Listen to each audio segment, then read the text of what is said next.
Dans un village reculé d'Afrique, une femme était connue pour ses plats savoureux. Son ragoût était exquis, sa viande tendre trop tendre. Les villageois se régalaient, ignorant qu'ils mangeaient quelque chose d'inimaginable. Quelque chose d'innommable. Ce n'est qu'après plusieurs disparitions d'enfants que la terrible vérité a éclaté. Aujourd'hui, plongeons ensemble dans l'histoire effroyable de la femme qui cuisinait des enfants et les servait aux villageois. Mais avant de commencer, un petit conseil, abonnez-vous dès maintenant à Les Ombres d'Afrique pour ne rater aucune histoire terrifiante. Et activez la cloche, car les prochaines vidéos pourraient bien hanter vos nuits. Il y a bien longtemps, vivait une femme imposante et inquiétante que tout le monde appelait Madame Fanta. Ce surnom lui venait de ses clients, car elle préparait la meilleure soupe de viande du marché. Ses ingrédients étaient toujours frais, et sa cuisine surpassait celle de tous les autres vendeurs. À chaque jour de marché, Madame Fanta arrivait avec ses immenses marmites fumantes. Elle ne parlait à personne. Pourtant, dès son installation, une foule de villageois se pressait autour d'elle, et en un clin d'œil, toute sa marchandise était écoulée. Une fois ses marmites vides, elle repartait en silence, indifférente aux regards curieux qui la suivaient. Les habitants s'interrogeaient, comment une femme aussi corpulente pouvait-elle vendre une soupe aussi délicieuse à un prix si dérisoire ? Même les mendiants pouvaient se permettre de manger à leur faim. Les morceaux de viande qu'elle servait étaient si généreux qu'on pouvait en conserver pour le lendemain. Ses concurrents, eux, fulminaient. C'est insensé. Avec le prix des ingrédients, elle ne peut pas faire de bénéfice, s'exclama un marchand. Elle ne vit sûrement pas ici, murmura une autre, amère. Elle nous a déjà pris tous nos clients. Mais un mystère encore plus troublant planait sur le village. Chaque dimanche, un enfant disparaissait, soit dans le quartier, soit au marché.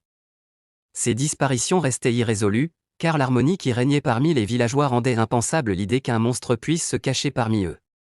Madame Fanta, elle, ne semblait pas affectée par ces drames. Solitaire et distante, elle ne parlait aux autres que lorsqu'ils lui achetaient à manger. Son attitude froide et son regard perçant intimidaient les enfants. Ceux qui osaient s'aventurer trop près d'elle, en particulier lorsqu'ils jouaient au football, en payaient le prix. Si leur ballon venait à frôler sa marmite, elle explosait de colère. Sans hésitation, elle le crevait d'un coup de couteau, laissant les enfants en larmes. Terrifiés, aucun d'eux n'osait plus la déranger. Mais un jour, un enfant disparut et cette fois, quelqu'un avait vu quelque chose. Madame Fanta était toujours d'une humeur exécrable, surtout lorsqu'elle cuisinait ou vendait sa soupe au marché.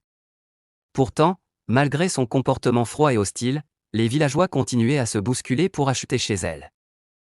Une jeune fille du nom Amina observait cela avec curiosité. Pourquoi les gens acceptaient-ils d'être maltraités par cette femme étrange ?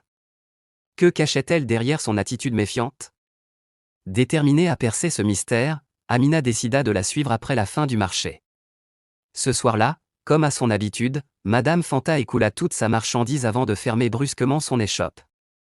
Elle prit sa marmite et s'éloigna du village, se dirigeant droit vers la forêt interdite. Les anciens du village avaient toujours mis en garde les enfants contre cet endroit maudit. Plusieurs légendes circulaient à son sujet, certains disaient que des esprits malfaisants s'y réunissaient, d'autres parlaient de disparitions inexplicables et de chuchotements dans l'obscurité. Amina frissonna. Pourquoi Madame Fanta va-t-elle là-bas ? Elle doit pourtant savoir que cette forêt est maudite. Tiraillée entre la peur et la curiosité, elle s'élança à sa suite, veillant à marcher sur la pointe des pieds pour ne pas être repérée. Mais plus elle avançait, plus son cœur s'emballait. Madame Fanta accélérait le pas, et Amina dut presser l'allure pour ne pas la perdre de vue, ni se faire surprendre. Puis, elle s'arrêta net. Devant elle, dans une clairière illuminée par la lueur tremblotante d'un feu, 5 silhouettes fantomatiques se tenaient en cercle autour d'un grand chaudron. Amina ouvrit la bouche de stupeur. Les sorcières existent vraiment. Madame Fanta s'approcha des femmes et posa sa marmite devant elles. Les sorcières échangèrent des salutations, puis commencèrent à discuter. Amina retint son souffle en les écoutant. Elle parlait de l'argent gagné grâce à la soupe, mais surtout de la manière dont elles allaient enlever encore plus d'enfants dans le village. Un frisson glacé parcourut son dos. Puis, un bruit brisa le silence. Crac! Amina venait de marcher sur une feuille sèche. Les voix s'éteignirent. Les sorcières tournèrent brusquement la tête dans sa direction. Le sang d'Amina se figea. Les yeux des sorcières se braquèrent instantanément sur Amina. Madame Fanta était furieuse. Tenant toujours sa grande marmite, elle avança d'un pas menaçant.